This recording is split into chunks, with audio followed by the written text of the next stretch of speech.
29 নম্বর পারা 12 নম্বর পৃষ্ঠা সূরা নূহের মধ্যে আল্লাহ এই 5টা মূর্তির ব্যাপারে আলোচনা করেন।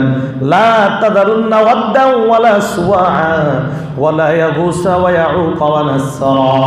এই 5 জনকে সামুদ জাতি খোদা মানে ভালো করে মনে রাখবেন। এই 5 জন কোনো মূর্তির নাম নয়। এই 5 জন দুনিয়ার মধ্যে ভালো মানুষ ছিল, তারা আল্লাহর ইবাদত করত, খাঁটি আল্লাহর বান্দা ছিল। এদেরকে দেখা অন্য মানুষও ইবাদত করত। এই 5 জন মানুষ যখন মারা যায়, জনগণ কান্নাকাটি করতে লাগলো। একজন আরেকজনকে বলতে লাগলো, 5 জন ভালো মানুষ দুনিয়ার মধ্যে নাই, এখন আর আমরা ইবাদতের মধ্যে মজা পাই না। হাফিজি হুজুর যদি নামাজ পড়ায়, আমি যদি নামাজ পড়াই, 2 নামাজের মধ্যে অবশ্যই পার্থক্য। হাফিজি হুজুরের পিছনে নামাজে যে মজা পাবেন, অন্যদের পিছনে আপনি নামাজে তেমন মজা পাবেন না।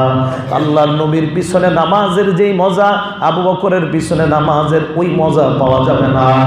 এই জন্য সালেহ নবীর জাতি, সামুদ জাতি যেই 5 জন খোদার ইবাদত করে, ওই 5টা মূর্তি মূলত দুনিয়ার মধ্যে মূর্তি ছিল না। এই 5 জন ভালো মানুষ দুনিয়ার মধ্যে ছিল। এদেরকে দেখা অন্য মানুষরা ইবাদতের মধ্যে আগ্রহী হইত। 5 জন ভালো মানুষ মারা যায়, জনগণ কান্নাকাটি করতে লাগলো। ইবলিস দাড়ি নিয়া, পাগড়ি নিয়ে একদিন জনগণের সামনে আসছে। আসার পর কয়, তোমরা কেন কান্নাকাটি করো? আমাদের 5 জন ভালো মানুষ নাই, ইবাদতের মধ্যে মজা পাই না, ওনাদের বিয়োগ ব্যথায় আমরা কান্নাকাটি করতেছি। ইবলিস তাদেরকে বলল, আমি যদি তোমাদের সামনে ওই 5 জনের আকৃতি আনতে পারি, তাদের ফটো যদি তোমাদের সামনে আনতে পারি, তাহলে তোমরা তাদেরকে দেখে ইবাদত করবা কিনা? কয়, হ্যাঁ। তাদের 5 জনের ছবি তুমি কোথায় পাইবা? ইবলিস এই 5 জনের আকৃতি তাদের সামনে আনলো। আনার পর বলল, এই জনগণ দেখো এই 5 জনের আকৃতি আর তোমাদের 5 জন ভালো মানুষের সাথে মিলে কিনা। জনগণ তাকায় দেখলো, হ্যাঁ, আকৃতি হুবহু 5 জনের সাথে মিলে যায়। এবার তারা আকৃতি দেখে আর আল্লাহর ইবাদত করে। এখনো কিন্তু মূর্তি পূজা শুরু হয় নাই। এই জনগণগুলা বিদায় নেয়। এর পরবর্তী জনগণ দুনিয়াতে যারা আসছে, এটা ঠিক নূহ নবীর জামানার আগের ঘটনা। কোন কোন বর্ণনায় নূহ নবীর বন্যার পরের ঘটনা। তবে আমার কাছে যেইটা বিশেষ নির্ভরযোগ্য মনে হয়, নূহ নবীর বন্যার আগের ঘটনা বলেই আমার কাছে মনে হয়। ওলামারা যেটা বলবেন সেটাই সঠিক রায়। আমার কাছে নূহ নবীর বন্যার আগের ঘটনা, এটাই আমার কাছে নির্ভরযোগ্য মনে হয়। 5 জন ভালো মানুষের ইবাদত যারা তাদের আকৃতি দেখা করে, এই জনগণ যখন বিদায় নেয়, পরবর্তী জনগণ আসছে। এখনো দুনিয়ার মধ্যে কোনো মূর্তি পূজা নাই। পরের জনগণ আইসা এরাও ইবাদত করে, ইবাদতের মধ্যে মজা পায় না। ইবলিস আবার তাদের কাছে আসছে, পাগড়ি আর বিশাল লম্বা দাড়ি। এই জন্য হুজুর হইলেই, দাড়ি টুপি হইলেই তারে আপনি এমন মনে করা, উনি মরণের পর আমারে জান্নাতে নিবে, এমনটা বিশ্বাস করা উচিত না। উচিত? আওয়াজ দিয়ে বলেন। বিশাল বড় দাড়ির টুপি আইসা যদি বলে, তুমি 2 রাকাত নামাজ পড়লে জিন্দিগিতে আর নামাজ লাগবে না, কারণ তোমার নামাজের সব হিসাব আমি নিয়ে নিলাম। ভণ্ডরা বড় লোক মানুষগুলারে বেশি টার্গেট করে।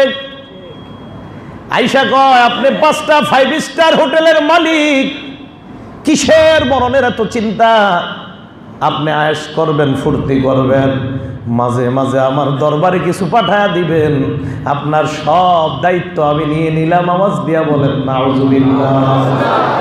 এই জন্য আমার জানা মতে লালবাগের বেশিরভাগ ধনীগুলা, এই এলাকার খবর জানি না, সবগুলাই ভণ্ড পীরের মুরিদ। সবার সাথে আমার বিশেষ পরিচয় আছে। প্রশ্ন যদি করি, অমক ভণ্ড পীরের মুরিদ কেন হইলেন? আপনি এটা বুঝবেন না, এটা মারেফতের জগতের খেলা। ইবলিস আসছে বিশাল বড় দাড়ি নিয়ে। আইসা কয়, তোমরা কান্দো কেন? আমাদের আগের জেনারেশন 5 জন ভালো মানুষরে দেখা ইবাদত করত। ওই 5 জন ভালো মানুষ দুনিয়ার মধ্যে নাই। এখন আমরাও ইবাদতের মধ্যে মজা পাই না।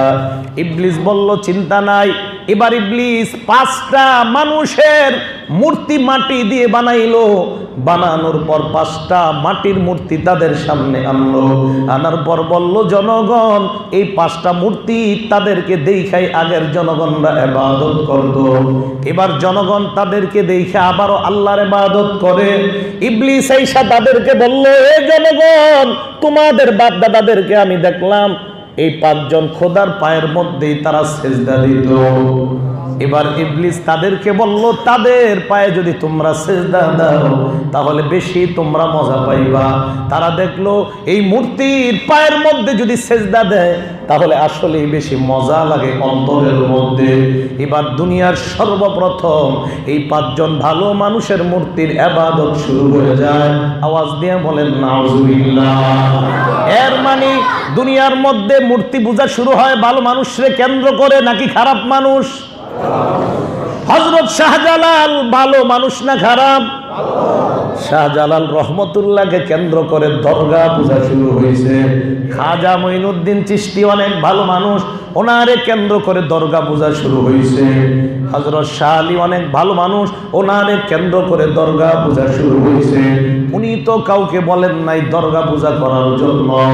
আমাদের বাঙালিদের অবস্থা এমন, হয় হুজুর মাজারের মধ্যে সেজদা দিলে অন্তরটা বেশি নরম হয়। ভালো করে মনে রাখবেন, ওই 5 জন খোদার সামনে যখন তারা সেজদা দিত তারাও বলতো অন্তরের মধ্যে বড় ভালো মনে হয়। আমাদের দেশের জনগণ কয় মাজারের মধ্যে টাকা পয়সা দিলে অন্তরে ভালো লাগে। মাজারে মান্নত করা হারাম, ওই টাকা মাজারের মধ্যে দেওয়া হারাম। সাবধান সাবধান, মাজারের মধ্যে মান্নত করাও জায়েজ নাই, ওই টাকা মাজারের মধ্যে দেওয়াও জায়েজ নাই। এই জন্য ভালো করে মনে রাখবেন, আমাদের মা বোনরা সাধারণত মাজারের দিকে খুব ধাবিত। আল্লাহর নবী বলেন কিছু নারী আছে জাহান্নামীর মধ্যে একটা জাইরাতিল কুবুর, যেই নারীরা মাজার জিয়ারত করতে যায় আল্লাহর নবী বলেন মরণের পর এই নারীর ঠিকানা জাহান্নাম। সাধারণত দেখবেন খালা কই যান, কয় শালির মাজারে যাই কেন? 5000 টাকা মান্নত করছি দেওয়ার জন্য যাই। কেন মান্নত করলেন? কয় নিয়ত করছিলাম যদি ছেলে হয় তাহলে শালির মাজারে 5000 টাকা দিব। আপনি যেই মান্নত করলেন ওই মান্নতটা হারাম, কারণ ছেলে তো আপনাকে বাবা দেয় নাই, ছেলে দিছে আপনাকে অন্য কেউ নয়, আরশের মালিক আল্লাহ। ক্ষমতা কার? সব আওয়াজ দিয়ে বলেন। এই যে 5 জন খোদা, এই 5 জনকে সামুদ জাতীয় খোদা মানে, কথা মনে আছে তো আপনাদের? সামুদ জাতি বলল সালেহ পয়গম্বর, আমরা 5 জন খোদা মানি। সালেহ নবী কয় না, আল্লাহ একজন। কয় তাহলে আমাদের একটা চ্যালেঞ্জ গ্রহণ করে নাও, আমরা মেলার মধ্যে যাব, যাওয়ার পর আমরা আমাদের খোদা ডাকবো, তুমি তোমার আল্লাহকে ডাক দিবা। তোমার আল্লাহ যদি তোমার ডাকে সাড়া দেয় আমরা সবাই মুসলমান হয়ে যাব। আর যদি আমাদের 5 জন খোদা আমাদের ডাকে সাড়া দেয় তুমি আমাদের দলে অন্তর্ভুক্ত হইবা। সালেহ নবী তাদের চ্যালেঞ্জ গ্রহণ করলো, মেলার মধ্যে যায়। যাওয়ার পর সামুদ জাতি তাদের 5 জন খোদাদের নাম দিয়ে ডাক দেয়। আওয়াজ দিয়ে বলেন, এরা কি কখনো ডাকে সাড়া দেয়? কখনো দেয় না। 5 জনকে ডাক দেওয়ার পর কেউ যখন কোনো সাড়া না দেয়, এবার সামুদ জাতি কয়, ও সালেহ পয়গম্বর, তুমি এবার তোমার আল্লাহকে ডাক দাও। সালেহ নবী হাত তুললেন আল্লাহর কাছে বলার জন্য। যেই মাত্র হাত তুললেন সামুদ জাতি কয়, তুমি আল্লাহকে কি বলবা? কয়, আমি আল্লাহর কাছে একটা প্রার্থনা করব, আমার আল্লাহ যদি আমার প্রার্থনা কবুল করে নেয় এর মানে আমার আল্লাহ আছে, তোমাদের খোদাগুলা মিথ্যা। সামুদ জাতি কয়, না, তোমার চাহিদা পূরণ করলে চলবে না, আল্লাহকে বলো আমাদের চাহিদা পূরণ করার জন্য। সালেহ নবী বললেন, বলো তোমাদের কি চাহিদা? আল্লাহকে বলো এই যে পাথরের একটা পাহাড় দেখা যায়, এই পাহাড়ের ভিতর থেকে জ্যান্ত মহিলা একটা উটনি বের করার জন্য আল্লাহকে বলো। বলেন তো আপনারা আল্লাহ পারবে কিনা? কিন্তু পাহাড়ের মধ্যে কি উটনি থাকে? সালেহ নবী হাত তুললেন আল্লাহর কাছে দোয়া করার জন্য। এবার সামুদ জাতি আয়েশা কয়, ও সালেহ পয়গম্বর, না না, এই দোয়া করলে চলবে না। কয় কেন? কয় আগে থেকে যদি পাহাড়ের ভিতরে উটনি থাইকা থাকে তাহলে কি দোয়া করব বলো? আল্লাহকে বলো পাথরের পাহাড়ের যেই কোনো একটা পাথর থেকে একটা মহিলা জ্যান্ত উটনি বের করার জন্য। সালেহ নবী হাত তুললেন দোয়া করার জন্য। এবার সামুদ জাতি কয়, ও সালেহ, না, চলবে না, কারণ যেই কোনো পাথরের ভিতর থেকে যদি আগে থেকেই কোনো উটনি থাকে তো বলো কি বলবো? এবার সামুদ জাতি ভালো করে পাহাড়ের দিকে তাকায়, হঠাৎ দেখে এক জায়গায় একটা পৃথক পাথর দেখা যায়। সামুদ জাতি ডাক দিয়া কয়, সালেহ পয়গম্বর, আল্লাহকে বলো আইয়ুরিয়ানা নাকাতাম মিন হাদিহিস সাখরাতিল মুনফারিদা, এই যে পৃথক একটা পাথর দেখা যায়, এই পাথর থেকে জ্যান্ত মহিলা একটা উটনি বের করার জন্য বলো। হযরতে সালেহ নবী হাত তুললেন দোয়া করার জন্য। যেই মাত্র হাত তুলে বললেন, আল্লাহ, এই পৃথক পাথর থেকে মহিলা একটা উটনি বের করে দাও। দোয়া করার সাথে সাথে তাতামাখাদু কামা তাতামাখাদুল হামিল, গর্ভবতী নারীর পেটে সন্তান আসলে পেটটা যেমন বড় হয়ে যায়, ওই পাথরের পেট সাথে সাথে বিশাল বড় হয়ে যায়। সামুদ জাতি তাকা দেখতে লাগলো। সালেহ নবী ডাক দিয়ে বললেন, এ সামুদ জাতি, অপেক্ষা করে নাও, একটু পরে দেখবা আরো আশ্চর্য বিষয়টা। সামুদ জাতি তাকা আছে, হঠাৎ তাকা দেখে পাথরের পেট ফাইটা পাথরের ভিতর থেকে একটা জ্যান্ত মহিলা উটনি হাঁটতে হাঁটতে তাদের সামনে উপস্থিত হয়ে যায়। হযরতে সালেহ নবী বললেন, তোমরা এবার হেদায়েত গ্রহণ করে নাও। সামুদ জাতি কয়, না না, এই উটনি থেকে আমাদেরকে আগে দুধ পান করাও। হযরতে সালেহ নবী বললেন, বাচ্চা না দিলে উটনি থেকে দুধ তো পাওয়া যাবে না। কয়, আল্লাহরে বলো দুধ পান করানোর জন্য। সালেহ নবী আল্লাহর কাছে দোয়া করলেন, আল্লাহ, এই উটনি থেকে তুমি তাদের জন্য দুধের ব্যবস্থা করে দাও। এবার সালেহ নবীর দোয়া আল্লাহ মঞ্জুর করে নিলেন। সালেহ নবীকে বললেন, এদেরকে বলেন এই উটনির ওলানের মধ্যে হাত দেওয়ার জন্য। আল্লাহর কি কুদরত, বালতি নিয়ে উটনির ওলানের মধ্যে হাত দেয়। বালতি ভইরা দুধ হইতে হইতে একবার দুধ দহন করলে পুরা সামুদ জাতি ওই একবারের দুধে তাদের সবাই পান করার জন্য যথেষ্ট হয়ে যায়। আল্লাহ একটা হুকুম নাজিল করে দিলেন, হাদিহি নাকাতুল্লাহ শিরবুন ওয়ালাকুম শিরবু ইয়াউমিন মালুম, এটা একটা উটনি, এই উটনি একদিন পানি পান করবে, তোমাদের পশুগুলা একদিন পানি পান করবে। ওয়ালা তামাসসুহা বিসুইন ফায়াখুযাকুম আযাবুন আলীম, সাবধান, এই উটনির শরীরে খারাপ নিয়তে কখনো কেউ স্পর্শ করবা না। যদি তোমাদেরকেও এই উটনির শরীরে অন্যায়ভাবে কেউ স্পর্শ করে, আল্লাহ জানা দিলেন, তাহলে তোমাদের পুরা গোত্রের উপর আল্লাহ থেকে আযাব আসবে। এই ঘোষণা দেওয়ার পর সালেহ নবী জানা দিলেন, ও সামুদ জাতি, সাবধান, এই উটনির শরীরে কেউ খারাপ নিয়তে স্পর্শ করবা না। ওই এলাকার মধ্যে দুইজন খারাপ মানুষ আছে, প্রতিদিন রাতে এরা দুইজন মহিলার কাছে অপকর্ম করার জন্য যায়। একদিন রাতের বেলা এই দুই লোক দুই সুন্দরী নারীর কাছে যায়।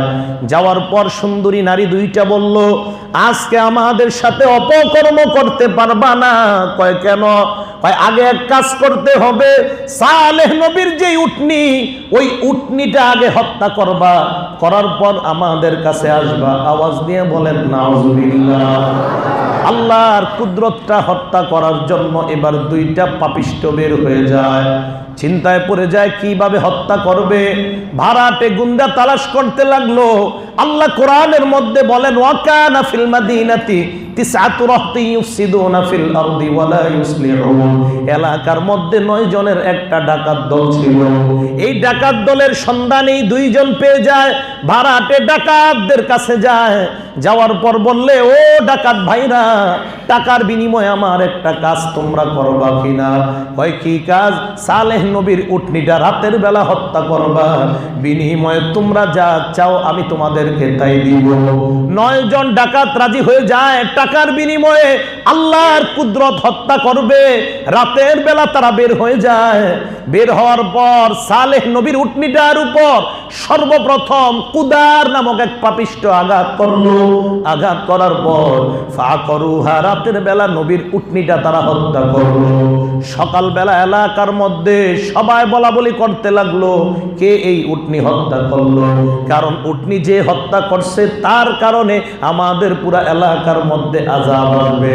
সালেহ নবী আসলেন, আসার পর দেখলেন আল্লাহর কুদরতটা হত্যা করা হয়েছে জমিনের মধ্যে পড়া। সালেহ নবী বললেন, কে এমন কাজটা করলা?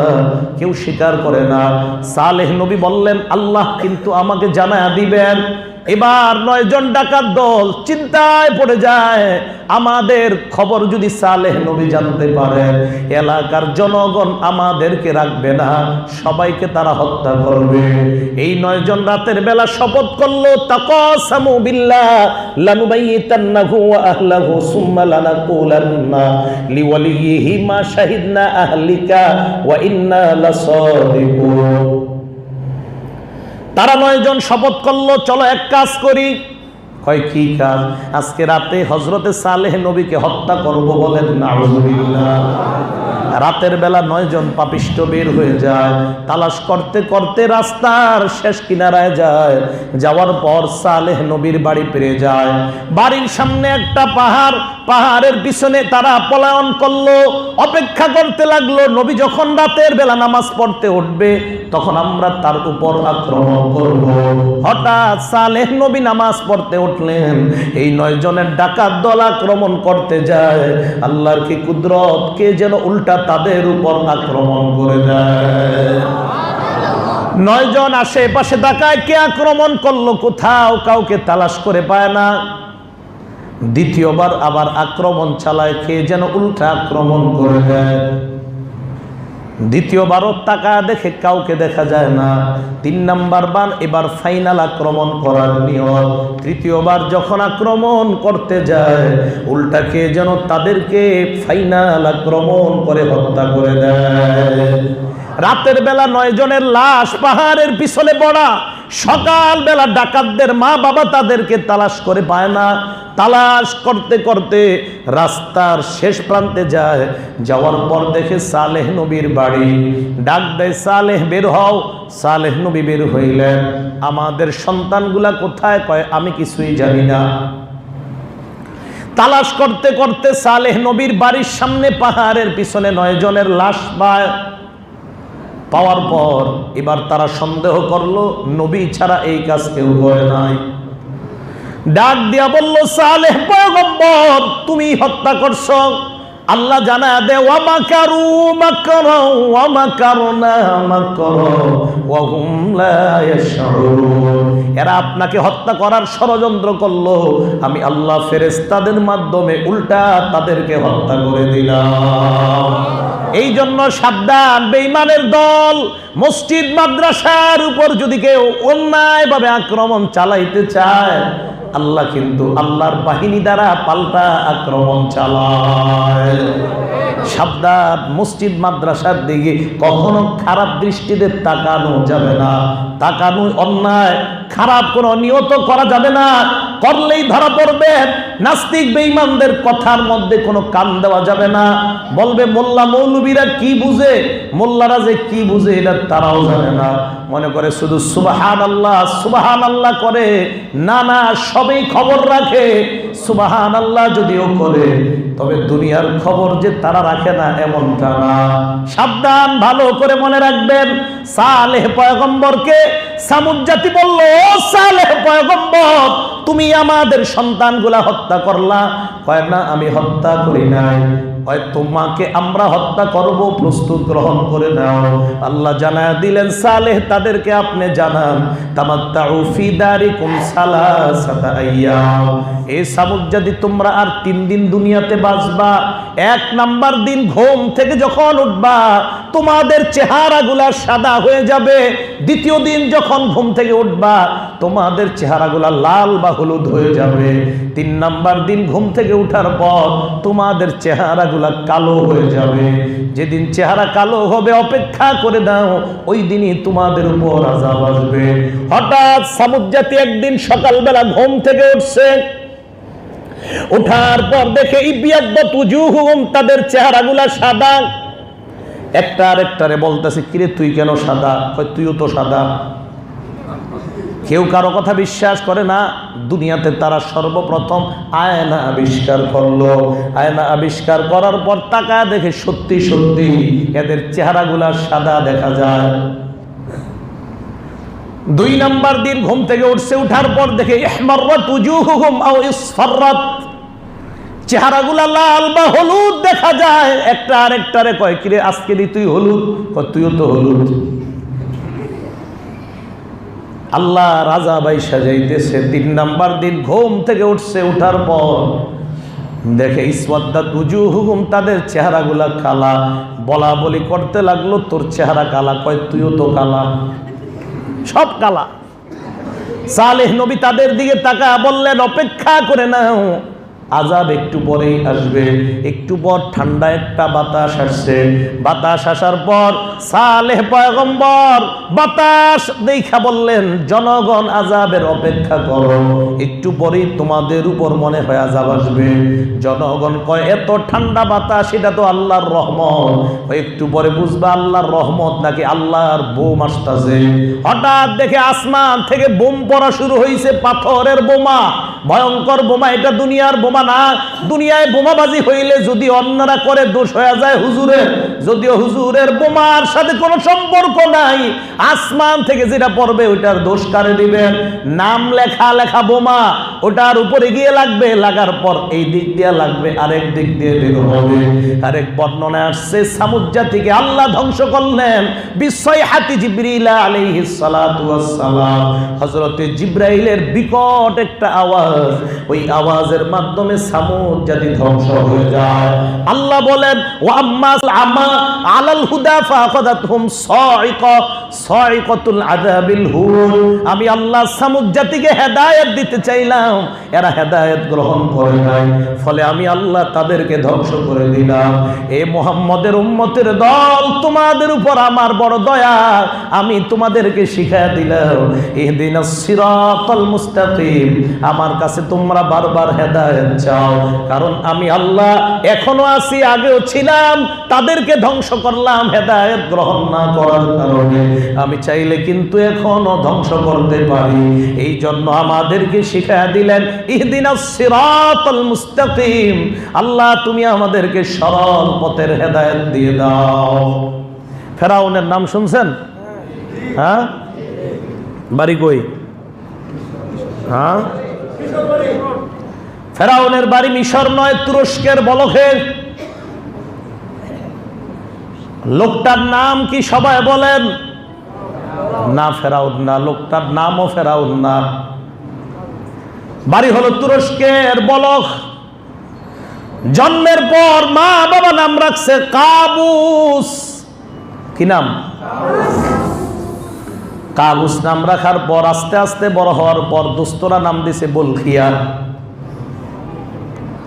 বড় দুষ্ট প্রকৃতির বলখিয়া। দুষ্টামি দেখা মা বাবা বিয়ে করায় দিছে। দেখবেন অনেক ছেলে দুষ্টামি করলে দুষ্টামি কমানোর জন্য মা বাবা বিয়ে করায় দেয়। এটারেও বিয়ে করাইছে। বিয়ে করানোর পর এটার দুষ্টামি আরো বাড়ছে। কিছুদিন পর মা বাবা মারা যায়। কাবুস বা বলখিয়া চিন্তা করলো অনেক টাকা পয়সা দরকার, তুরস্কে বেশি টাকা পয়সা নাই। রওনা করছে মিশর। রওনা করার সময় বাল্যবন্ধু হামানের সাথে সাক্ষাৎ। ডাক দিয়ে কয়, হামান, কয় ও কাবুস দোস্ত কই যাও? কয় ইলা মিসরালি আনফা আমওয়ালান জাজিলা, প্রচুর টাকা কামাই করার জন্য আমি মিশর যাই। হামান কয় আমিও যাই, চলো। 2 বাটপার মিশর রওনা করছে। পানির পিপাসা লাগছে, কোথাও পানি পায় না। হঠাৎ তরমুজ ক্ষেতের এক মালিক দেখে তরমুজ খেতে কাজ করতেছে, তরমুজ ক্ষেতের পাশে যায়। যাওয়ার পর তরমুজ ক্ষেতের মালিক কয় পানি খাইবা? কয় জি। কয় পানির কোনো ব্যবস্থা নাই, আমার ক্ষেতে একটু কাজ করো, যদি কাজ করো একটা তরমুজ খাওয়াইতে পারি। ফিরি কিন্তু পাইবা না। মালিক ক্ষেতের বাহিরে আসছে, বদমাস দুইটারে ক্ষেতের চামচা বানায় দেয়। তরমুজ খেতে কাজ করতে করতে হঠাৎ তারা ক্লান্ত হয়ে যায়, ডাক দেয়া কয় ও মালিক অনেক কাজ করলাম, এবার একটা তরমুজ দেওয়া যায় কিনা? কয় হ্যাঁ, এবার একটা তরমুজ খাইতে পারো। তরমুজ খাওয়াইছে কাজের বিনিময়ে। এই দুইজন দেখে তরমুজ খেতে কাম করলে তরমুজ পাওয়া যায়, ভালো টাকা পয়সার কোনো ব্যবস্থা নাই। রওনা করছে আবার মিশর। মিশর যাওয়ার পর চাকরি তালাশ করতেছে, কোথাও চাকরি পায় না। মিশরের গোরস্থানের দারোয়ান দরকার, দারোয়ানি পদে আবেদন করছে। আবেদন করার পর এবার ওই কাবুস বা বলখিয়ার দারোয়ানি পদে চাকরি হয়ে যায়। চাকরি হওয়ার কিছুদিন পর গোরস্থানের প্রধান দারোগা হয়। প্রধান দারোগা হওয়ার পর তার নাম হয় রামাসিস বা রামসিস। জন্মের পর কাবুস, একটু বড় হওয়ার পর বলখিয়া, গোরস্থানের দারোয়ান হওয়ার পর রামসিস বা রামাসিস। প্রধান দারোগা হওয়ার পর বড় ক্ষমতা তার, পাওয়ার। আইন করলো লাশ দাফন করলে 1 দিরহাম স্বর্ণ দেওয়া লাগবে, অন্যথায় লাশ দাফন করতে দিব না। আমি তো লালবাগ থাকি, আজিমপুরের দারোয়ানকে যে কত পাওয়ার আমি ভালো জানি। কথাই কোয়া যায় না ডরে, কিছু বলতে গেলে একটা বললে 10 মিনিট পর জবাব দেয়। বাপ কি প্রেসিডেন্টের চাইতে বড় তার পাওয়ার। রামাসি সাইন করলো, লাশ দাফন করবা, প্রতি লাশে 1 দিরহাম স্বর্ণ দিবা। আল্লাহর কি কুদরত। পরের 3 বছর মিশরে দুর্ভিক্ষ লাগছে, কলেরা, ডায়রিয়া, প্রচুর মানুষ মারা যায়। লাশ যত দাফন হয় কাবুস বা রামাসিসের পকেট তত ভারী হয়। 3 বছরে প্রচুর পরিমাণ মানুষ মারা যায়। 3 বছর পর দুর্ভিক্ষ যখন শেষ হয়, কাবুস বা বলখিয়া বা রামাসিস, তৎকালীন মিশরের প্রধানমন্ত্রীর নাম তৈমুর। তৈমুরের সাথে সাক্ষাৎ কইরা কয় ও প্রধানমন্ত্রী, আমার কাছে অনেক স্বর্ণ আছে, আমি এই স্বর্ণগুলা গত 3 বছর যেই পরিবার ক্ষতিগ্রস্ত হয়েছে আমি তাদের মাঝে এই স্বর্ণগুলা বিলাইতে চাই। হয় কেন? আমি গরিব মানুষ, এই জন্য স্বর্ণগুলা তাদের মাঝে বিলিত করতে চাই। মনে মনে কয় স্বর্ণ দেওয়ার পরে আইক্যাওয়ালা বাসও দিতে চাই। মিশরের ক্ষতিগ্রস্ত পরিবারকে ডাক দেয়। ডাক দেওয়ার পর রামাসিস তাদেরকে স্বর্ণ দেওয়ার পর সবাই বাড়ির দিকে যায়। একজন আরেকজনকে কয় এমন লোক যদি আমাদের দেশের বাদশা হয়, না খায়া মরা লাগবে না। চাউলের কেজি শুধু কমতেই থাকবে, বাড়বে না।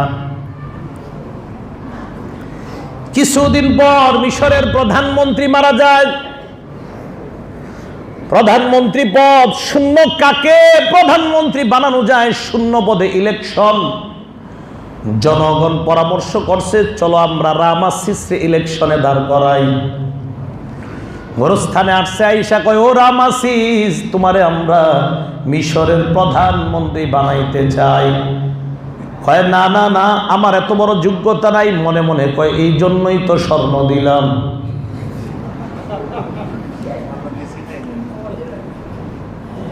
বিপুল ভোটে মিশরের প্রধানমন্ত্রী হয়। ভালো করে সবার কথাগুলা শোনার প্রয়োজন।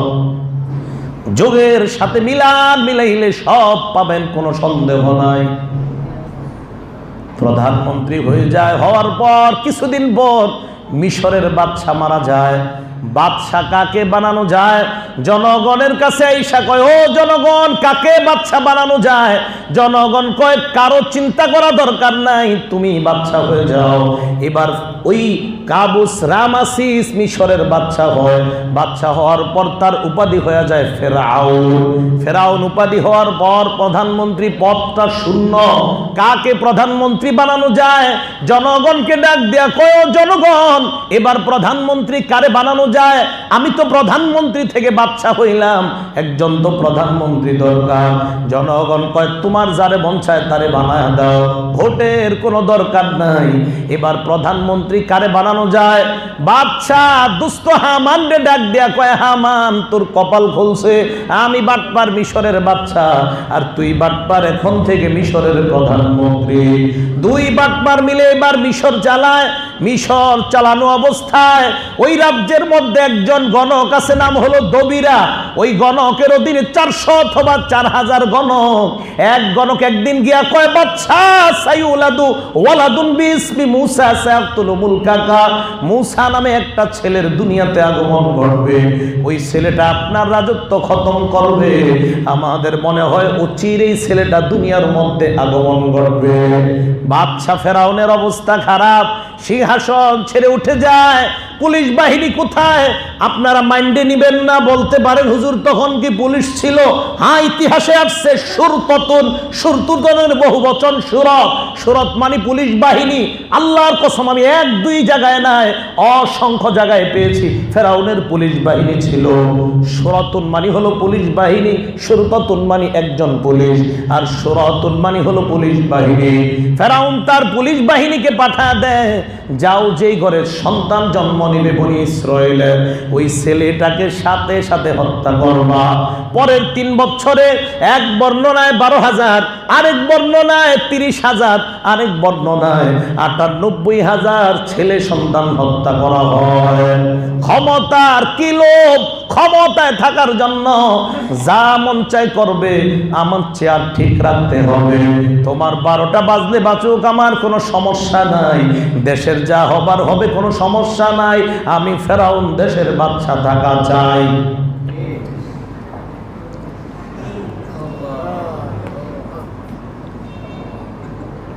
তিন বছর পর গণকরা কয় স্যার আর হত্যা করা দরকার নাই। কয় কেন?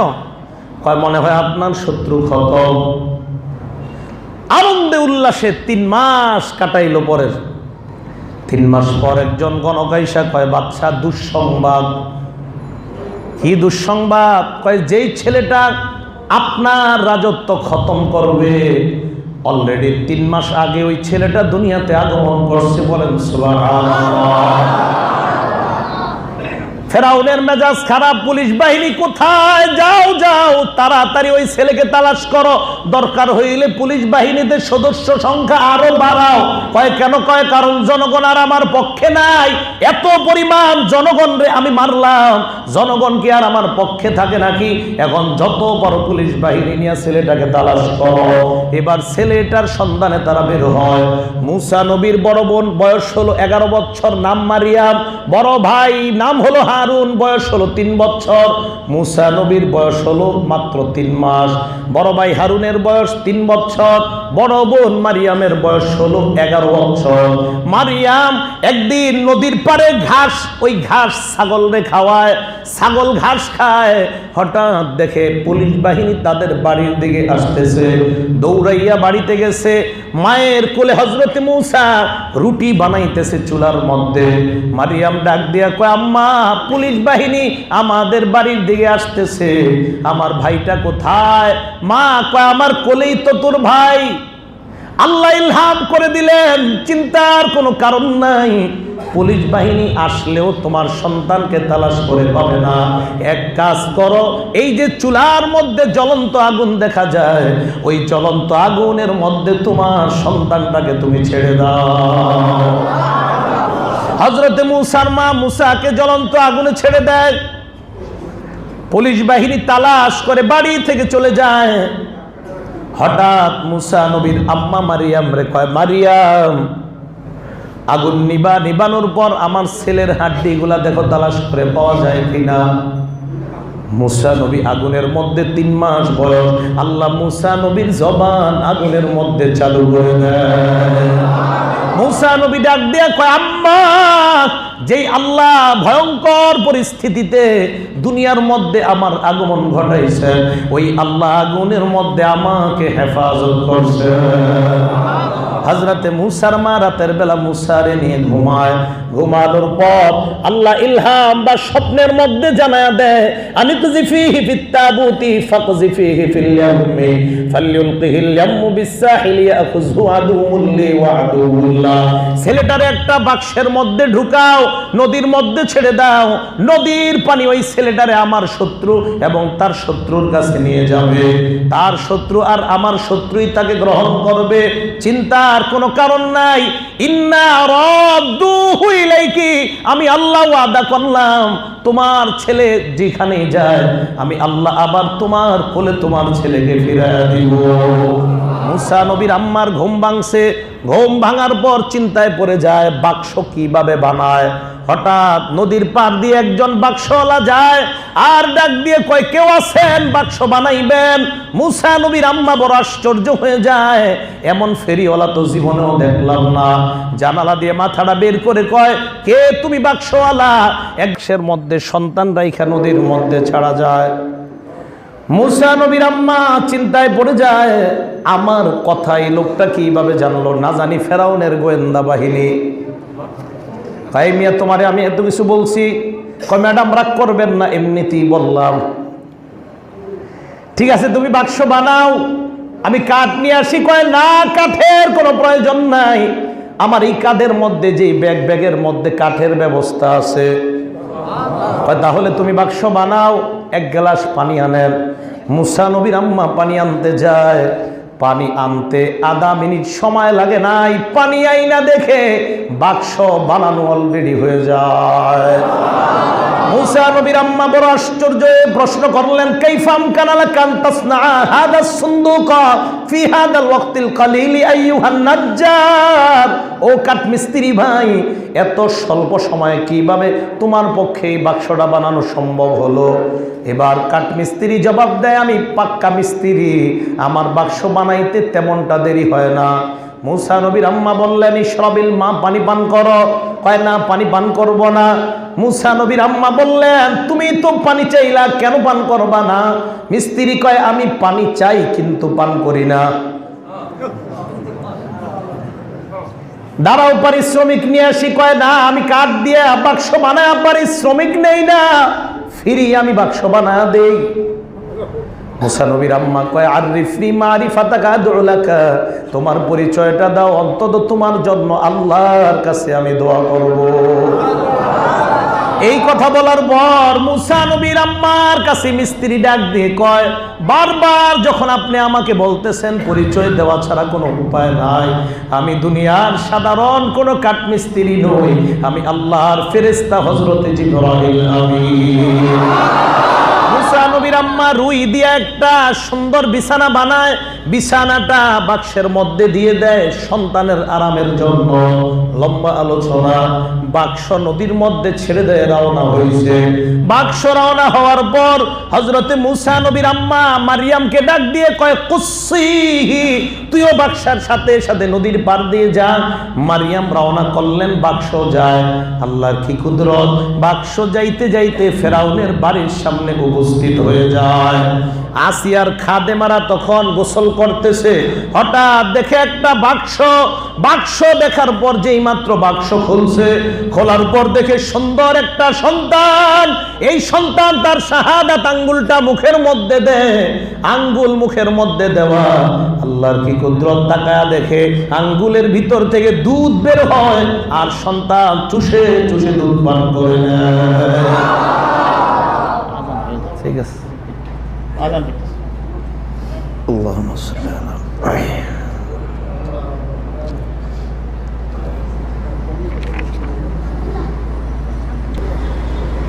বাক্স আসিয়ার ফেরাউনের সামনে নেওয়ার পর বাচ্চা দেখেই ফেরাউন কয়, জল্লাদ তাড়াতাড়ি অস্ত্র আন।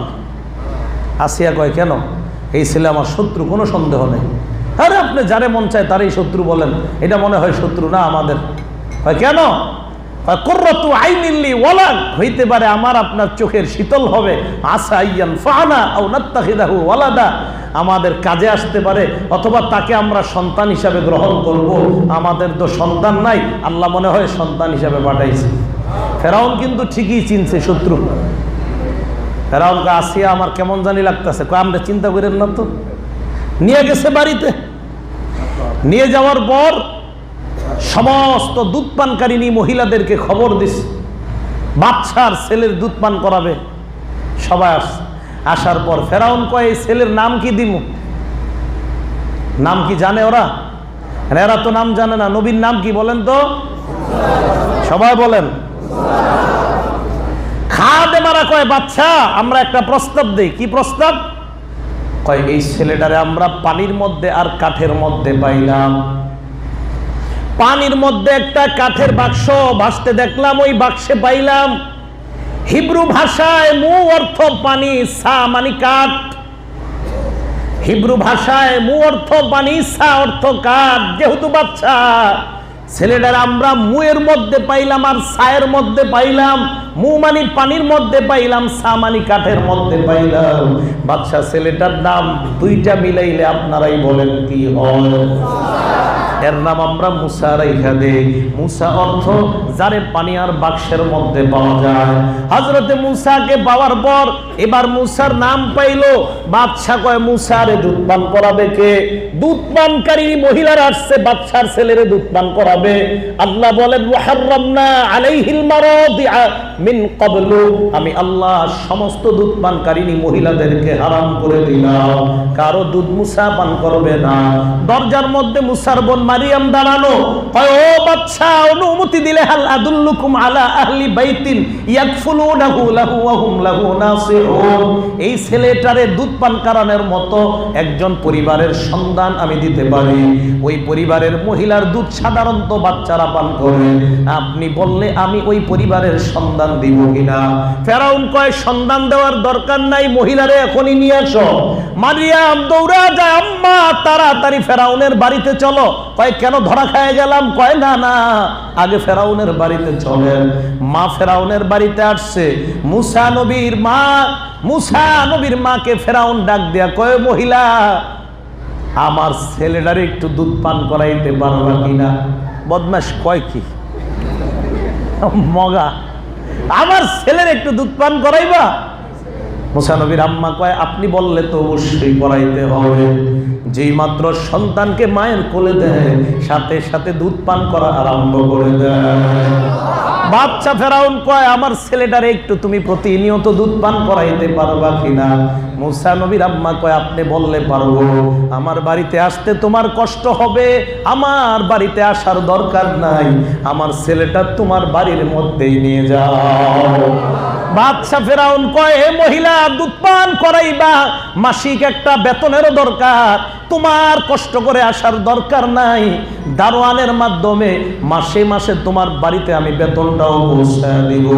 আল্লাহ বলেন ফারাদাদনাহু ইলা উম্মিহি কাই তাকাররা আইনুহা ওয়ালা তাহজানা ওয়ালিতা'লামা আন্না ওয়া'দাল্লাহি হাক্কুন। আল্লাহ বলেন আমি ওয়াদা করেছিলাম মুসাকে তার মায়ের কোলে ফিরিয়ে দিব।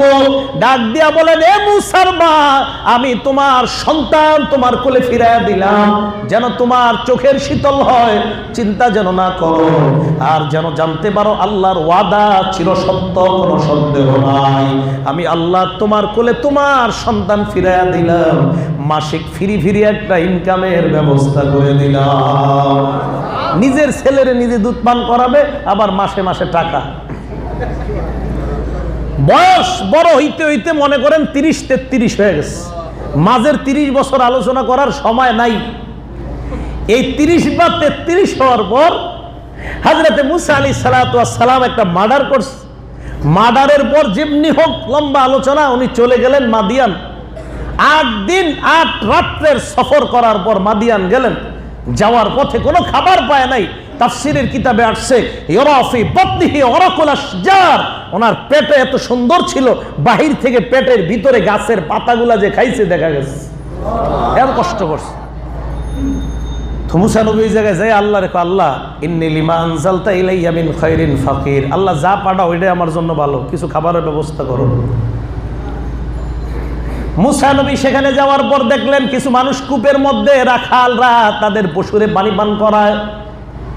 পাশে দেয়ালের সাথে 2টা মেয়ে দাঁড়ায় আছে। গেছেন মা খতবুকুমা, কি ব্যাপার তোমরা কেন পানি পান করাও না? কয় লা নাসতি হাত্তা ইউসদিরার রিআ, রাখালরা পানি পান করানোর আগে আমরা পানি পান করাইতে পারি না। মুসা কয় তোমাদের পশুগুলা দাও।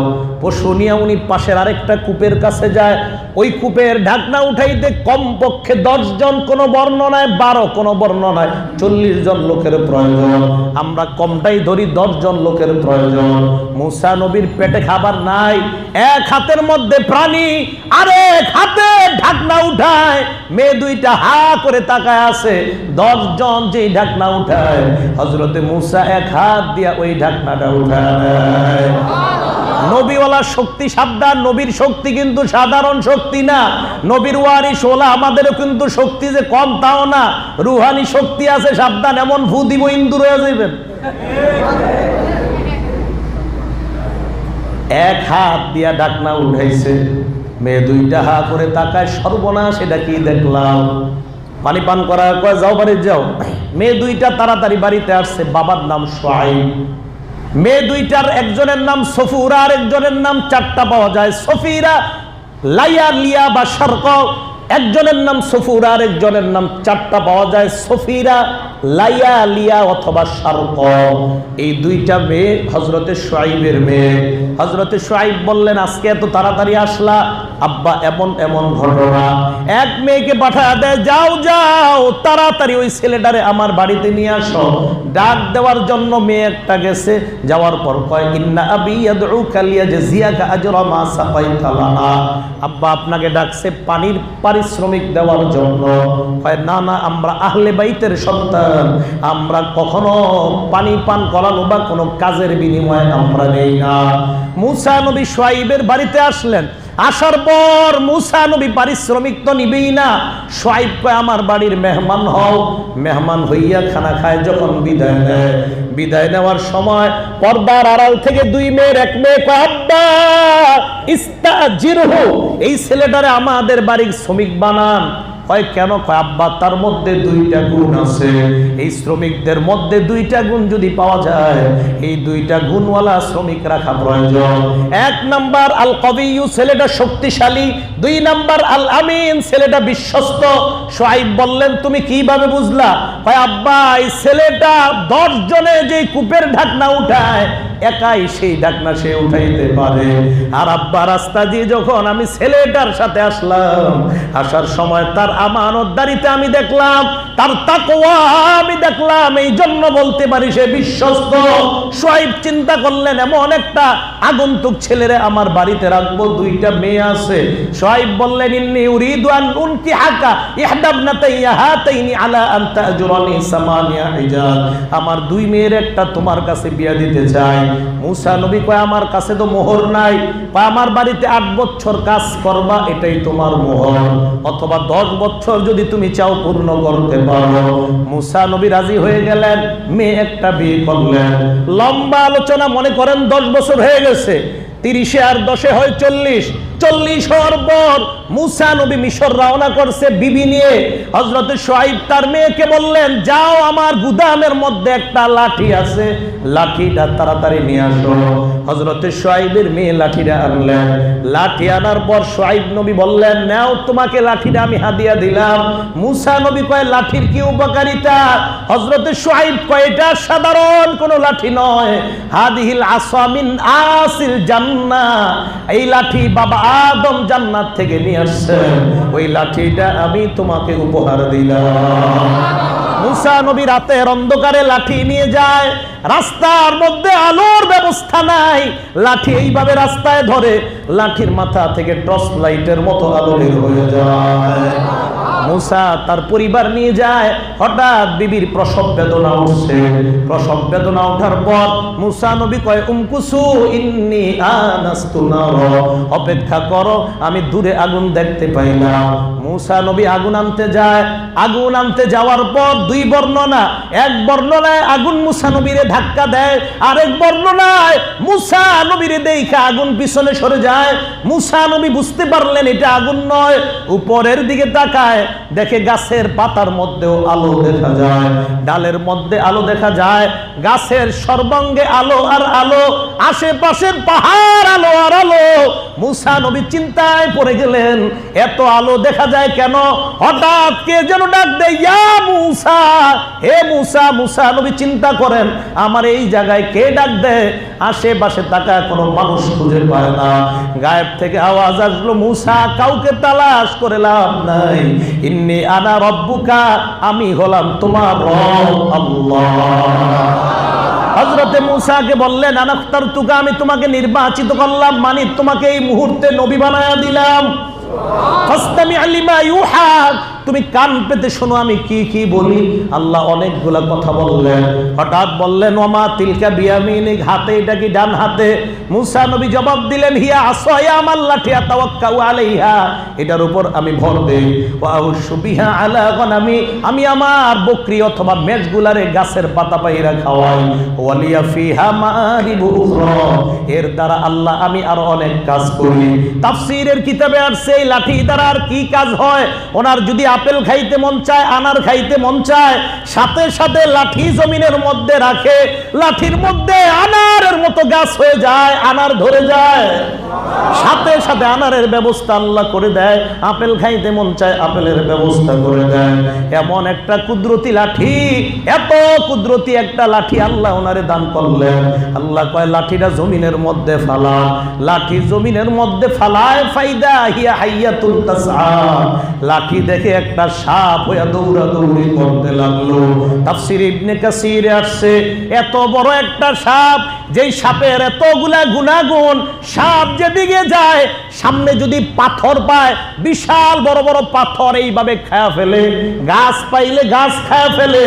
মুসা নবী ভয় পায়, আল্লাহ আপনি আমার এটা কি দেখাইলেন? আল্লাহ কয়, খুযহা ওয়ালা তাখাফ, ভয়ের কোনো কারণ নাই, আপনি এই সাপের উপর আবার হাত দেন, সানুইদুহা সিরাতাহাল উলা, আমি আল্লাহ আবার আগের মতো সাপ লাঠি বানায়া দেব।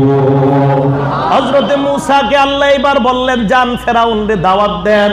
হযরতে মুসা কয়, আল্লাহ ইন্নী আখাফু আইয়াকুতুলুন, যেই মার্ডার কইরা আমি ফেরাউনের ভয় মিশর ছাড়লাম, আপনি ওর কাছে দাওয়াত দিতে বললেন। আল্লাহ কয়, হ্যাঁ তার কাছেই দাওয়াত দিবেন। মুসা নবী দোয়া করলেন, রব্বিশ শারাহলি সাদরি, আমার বুকটা তুমি উন্মোচন করে দাও, ওয়াসসিরলি আমরি, আমার দাওয়াতের কাজটা তুমি সহজ করে দাও, ওয়াহলুল উকদাতাম মিন লিসানি, আমার মুখের জবানের জড়তা তুমি খুলে দাও, ইয়াফকাহু কওলি, যাতে জনগণ আমার ভাষা বুঝতে পারে, ওয়াজআললি ওয়াজিরাম মিন আহলি, আমার পরিবার থেকে একজন সাহায্যকারী তুমি বানাও, হারুন আখিযদুদ বিহি আজরি, আমার ভাই হারুনের মাধ্যমে আমার এই শরীরটা, আমার পাজর তুমি শক্তিশালী করো। আল্লাহ কয়, হারুন রে কেন? মুসা কয়, হারুন হুয়া আফসাহু মিন্নি লিসানা, আল্লাহ হারুনের ভাষা খুব চমৎকার, হারুন কথা বলতে পারে বড় সুন্দর, আমার কথা অত সুন্দর নয়, আমি যেই কথাটা বলবো হারুন সুন্দরভাবে ওইটা উপস্থাপন করবে। আল্লাহ কয়, আপনি হারুনের দোয়া করলেন, যান আমি আপনার ভাই হারুনকেও নবী বানায়া দিলাম। এবার দুই ভাইকে বললেন, ইযহাবা ইলা ফিরাউনা, দুইজন ফেরাউনের কাছে যান, ইন্নাহু তাগা, দুইজন গিয়ে দাওয়াত দিবেন, ফাকুলা লাহু কাওলাল লাইয়িনা, দাওয়াতের ভাষা হবে বড় নরম। এই জন্য দাওয়াত ও তাবলীগের কাজ আমরা যারা করি, গাছের মধ্যে গিয়ে যখন দাওয়াত দেই, আমাদের দাওয়াতের ভাষা হবে অত্যন্ত নরম। ফাকুলা লাহু কাওলাল লাইয়িনা লাআল্লাহু ইয়াতাযাক্কারু আও ইয়াখশা, আল্লাহ বলেন হইতে পারে ফেরাউন উপদেশ গ্রহণ করবে অথবা আমি আল্লাহকে ভয় পাবে। হযরতে মুসা দাওয়াত দিলেন, দাওয়াত দেওয়ার পর মুসা নবী যখন ফেরাউনের সামনে যায়, ফেরাউন ভালো করে তাকায়, কয়, তুমি কি মুসা না? কয়, হ্যাঁ আমি মুসা। তোরে বেড়া 33 বছর পারলাম, তুমি কি ওই মুসা না? কয়, হ্যাঁ। তুমি মার্ডার কইরা বাকছো ওই মুসা না? কয়, জি। তুমি আইছো আমারে দাওয়াত দিতা? কয়, হ্যাঁ। কিসের দাওয়াত? কয়, আমার রব, আপনার রব, বিশ্ব জগতের রব আল্লাহ দাওয়াত দিতে আসলাম। কয়, প্রমাণ আছে কোন? কয়, হ্যাঁ। কি প্রমাণ? লাঠি জমিনের মধ্যে ছাড়ছে, ছাড়ার পর বিশাল একটা সাপ হইয়া, সাপ এইভাবে হাত করছে, হা করার পর কোন বর্ণনা আসছে ফেরাউনের 3 তলা একটা বাড়ি আছে, সাপের নিচের ঠোঁটটা আর উপরের ঠোঁটটা, নিচের ঠোঁট জমিনে, উপরের ঠোঁটটা ওই 3 তলা বাড়ির উপরে দেখা যায়।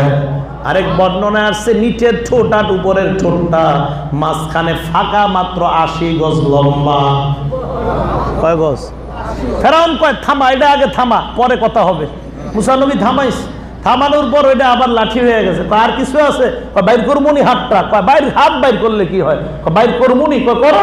হাত বের করছে, ফাইদা হিয়া বাইদাউলিন নাজিরিন, মাটির কালার হাত থেকে একটা আলো বের হয়ে আসমান পর্যন্ত পৌঁছে গেছে। এরপরে ফেরাউন কয়, একটু মনে মনে কয় ঈমান আনা দরকার। সুবহানাল্লাহ। ঈমান আনার পরিবেশ তৈরি হয়ে গেছে ফেরাউনের। আমাদের নেতা নেত্রীরা এত খারাপ হয় না, চামচাগুলো যত খারাপ হয়।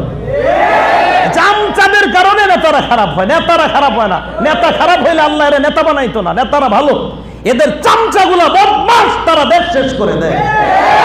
এই হামান আর কারুনের কাছে গিয়া কয়, হামান আর কারুন রে কয়, আমার কেমন জানি মনে হয় ঈমান আনা দরকার। কয় সর্বনাশ, চামচা দেখেন কি করে। কি সে কয়, বুঝেন না আপনি? কয় কি? কারণ আপনি খোদা, আপনি আবার কারু উপর ঈমান আনবেন। ও ঠিকই তো কইছো, আমি তো খোদা। কয় বুঝেন নাই? কয় কি? কয় এগুলো তো জাদু। ফেরাউন ও জাদু, ঠিকই কইস, শেষ। এই যে চামচায় যত সব সমস্যা। ফেরাউন দাওয়াত গ্রহণ করে নাই। মুসা নবী দাওয়াত দিতে দিতে 6 লাখ মুসলমান হইছে। ফেরাউনের বাহিনী 1,07,00,000।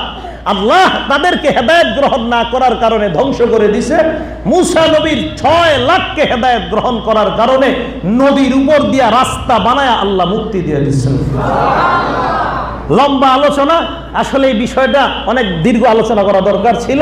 ইহদিনাস সিরাতাল মুস্তাকিম, আমরা যাতে হেদায়েত থেকে না সরে যাই আল্লাহ আমাদেরকে শিখায়া দিলেন। এই জন্য আল্লাহর কাছে হেদায়েত চাও, ইহদিনাস সিরাতাল মুস্তাকিম। সকলে আল্লাহর কাছে হেদায়েত চাইবো, রাজি আছি না?